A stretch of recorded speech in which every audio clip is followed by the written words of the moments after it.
Assalamualaikum warahmatullahi wabarakatuh. Sampurasun. Wabil khusus ke admin sarang para kasepuhan sadayana di Pustaka Sunda.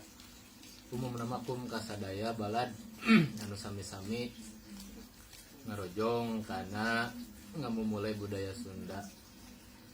Sejang ngiring ngareuh-reuh kana sayembara nu diayakeun ku kasepuhan.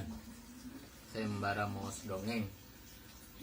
Bade maoskeun dongeng Soldadu anu diposting ku kersana Bahade Daryana. Urang kawitan we. Bismillahirrahmanirrahim. Barudak nu geus nyaraba jauh meureun geus nyaraho tempat-tempatna Soldadu di Cimahi, di Bandung jeung di Sumedang. Barudak nu sejen aya nu kakara ngadenge ngaranna bae, malah aya nu tacan pisan ngadenge ngaranna oge. Naon ari Soldadu teh? Bangsa jelema tah sakitu kadusunana sawareh barudak mah. Rusdi oge kaasup kana budak dusun nu tacan nyaho di ngaran-ngaranna acan. Nu kamari nu kumaha ari Soldadu. Kolot budak nu aya di deukeut tempatna tangtu mindeng narenjo Soldadu baris jeung dialajar peperangan. Barudak nu unggul poe papanggih, barudak nu unggal poe papanggih, tangtu henteu kaget deui ku Soldadu. Soldadu dialajarna baris jeung peperangan lain dina hiji tempat bae. Sakapeung mah sok ka lembur-lembur nu jauh jeung ka pagunungan. Hiji mangsa lembur Rusdi kaliwatan ku Soldadu nu rek dialajar peperangan di pagunungan. Aya nu laleumpang, aya nu tarumpak kuda jeung nu ngagalusur mariem. Ti kajauhan keneh geus kadenge musikna ngaguruh, tamburna nurungtung, trompetna teterepetan. Jelema-jelema nu geus mindeng nenjo Soldadu margat aleutanana di sisi jalan. Ari jelema nu tacan nyahueun nenjona ti kajauhan bae dasarieunan. Barudak aya nu narempoti imah jeung aya nu naraek tina tatangkalan ambeh arawas.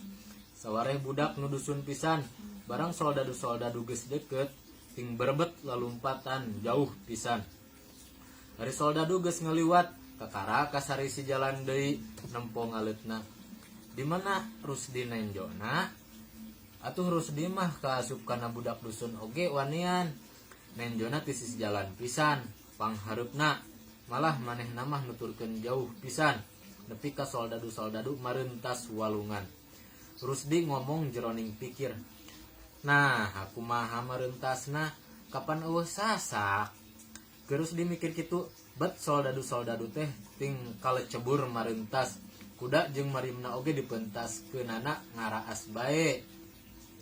Barang Soldadu geus jareuh, Rusdi jeung batur-baturna baralik.